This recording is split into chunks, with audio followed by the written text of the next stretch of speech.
Hello, FleetReadyFam. Welcome to FleetReadyGaming. My name is Savad, and today is March 1st, 2023. Happy first day of the new month. We're going to be covering yesterday's, February 28th, patch notes and going over and seeing what has changed. Let's go ahead and get into it.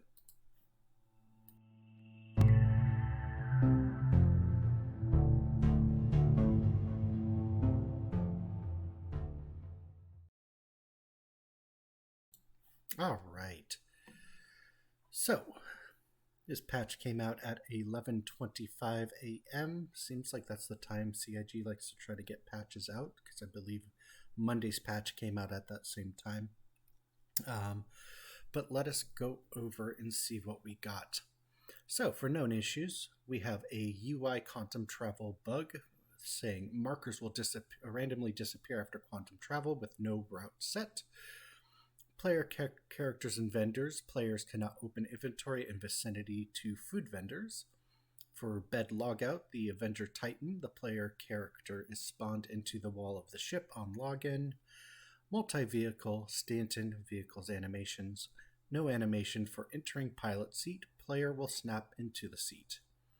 For Constellation Multivariant, the Snope Fighter lacks interaction prompts to enter it, making it unusable. Wallace Clem is still missing from the drug lab in Grimhex. For multiple vehicles, there is missing audio and sound effects for quantum travel. Scanning is not showing advanced statistics and details. For transit, elevators and trams are jittery during transit of player characters. For salvage, some ship wreckages erroneously give no material text and do not let you salvage. Cargo performance, fully loaded C2 landed at Area 18 can result in slow frame rates or crash. For vehicles, when flying near another ship seems to hit an invisible box that kicks it in random directions. Cargo performance, high-capacity cargo vessels when loaded can cause a severe performance drop on both client and server. Actor feature, Law Respawn. If a player is placed into Klesher after being rescued with a crime stat, the player is respawned and the facility still incapacitated. The mission Breach and Steal has some bugs. The target reclaimer, October Rising, will disappear when you get very close to it, making the mission impossible. For ship commodity trading, cargo inventory, selling some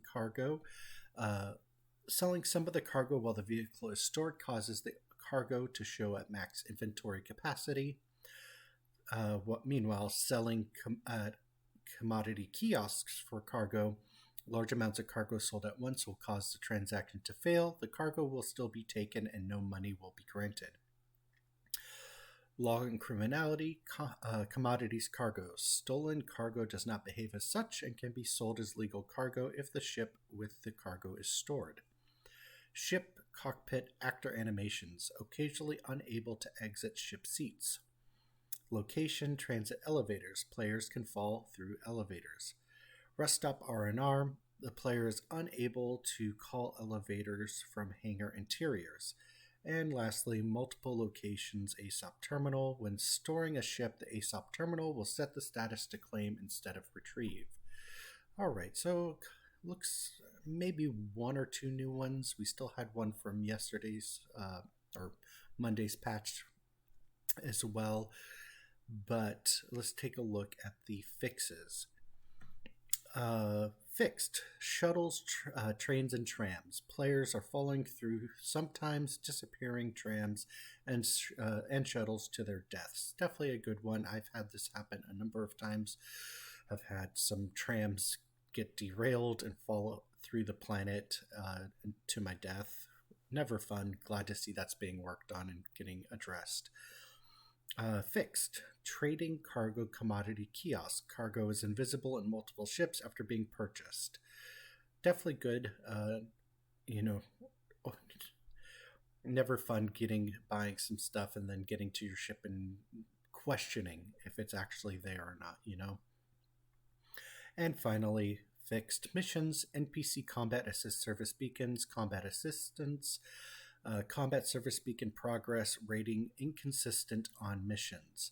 Haven't run into this one yet. I have been doing a lot of the service beacons for the PTU because they're spawning in higher quantities versus what they usually do on the live servers. Being able to get critical level and high and very high difficulty missions right off the bat, hopping into a server. And so if you have a party of friends or you're part of an org and want to do an Idris battle, the critical missions are a lot of fun. In fact, I just watched a video from Ollie43 recently. If you haven't checked him out, he makes some really funny, really great videos. Guy's got a great sense of humor to where he steals an Idris and it's flying around and, checking out all the little bits that you can with it. I've always wanted to try to steal the Idris. I own one, but so it's the day that we get that ship in our hands. It's one that I'm very excited for. Finally, technical. We had a whopping 11 client crashes fixed and a single server crash fixed as well. So definitely, overall, a decent patch. It's the bug fixes are, always wish there could be more, but, we're seeing day-to-day progress here. So it's not going to be as much, but when you look at it as a whole for the week, a lot of progress is being made.